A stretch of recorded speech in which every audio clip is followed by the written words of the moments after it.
agad. Kaya natin tatalagan agad. Lakasan mo.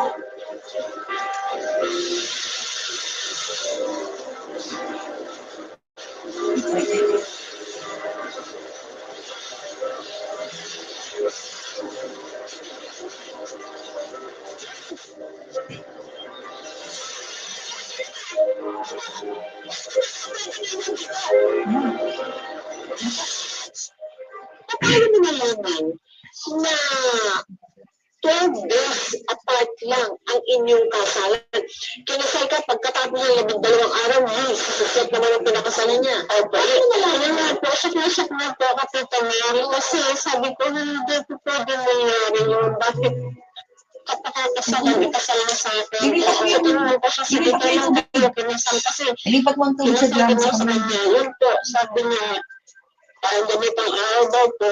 So, sa isip ko, tinatampo kung ilang araw yung pagitan namin. Malaman ko po na 12 days yung pagitan. Tapos sabi ko sa kanya, kahit na sobrang pagkasya ko, sabi ko sa kanya, kahit na ilang beses kang pakasama ng asawa ko. Nalibat na? Kasi ako na nauna, tingilan mo na kasi, hindi na naman kita, buntis ako. So, ayaw niya talaga. Ayaw niya itong bitawan yung asawa ko. Kaya po na yung nakawa na sa pagdating ko po doon, nandun na si George. Tinanong ko siya. Tinausap ko siya, bakit pa nangyayari? Sabi ko, ano sa kanya, kaya sasabihin natin. Tapos may pinakasabay pa rin ang tanong. Saan po? Ano na naging setup ninyo ni George? Parang niya, simula po na nataklasin ko na pinakasalan na yung babae. Bali po, kunyari po, ngayong araw na po, kaya sa akin yung asawa ko, pinagpapasin po.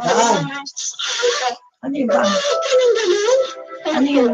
Pero naman tungkol doon sa po na nagpangaya ka na, pinabayaan mo na yung sa bets ka niya, di ba? Kasi, nung gano'n na po yung set up ko na umuwi, sa pero umuwi, nagawin na happy na kami sa lahat.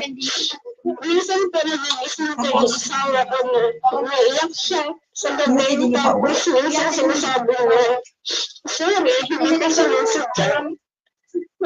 Parang sabi ko, parang walang katahimikan yung buhay namin.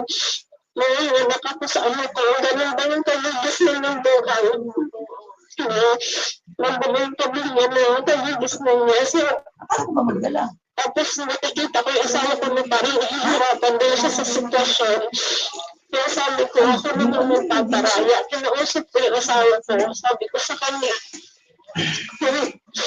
so hindi mo kaya iwan yung babae na yun. Sige ako na iiwan mo. Kasi nangyayalak namin kasi it means talking yung pisili.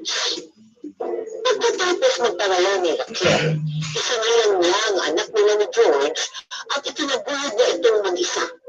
Makalipas sa ilang taon, nakipagsapalan si George sa Saudi. Pero habang nasa ibang bansa ito, madalas pa rin niyang naiisip si Raquel at ang kanilang anak. Hanggang sa... Angel? Anak?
lahat. Pero, sabihin anak, ito maganda mo ha. David praises kita for offer and offer. Ano pa ha? Nagpaganda naman ako, nangyayari talaga sa akin ha. Kasi masaya ha. Kaya, sana natin yun. Bakit ba? Talaga?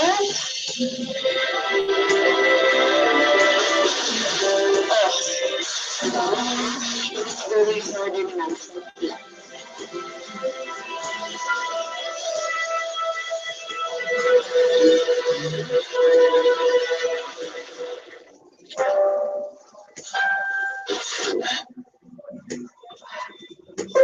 Ano ginagawa mo dito? Ano nakasabi ka na?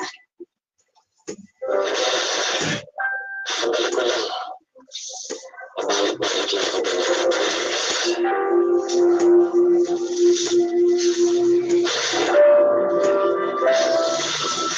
Salamat.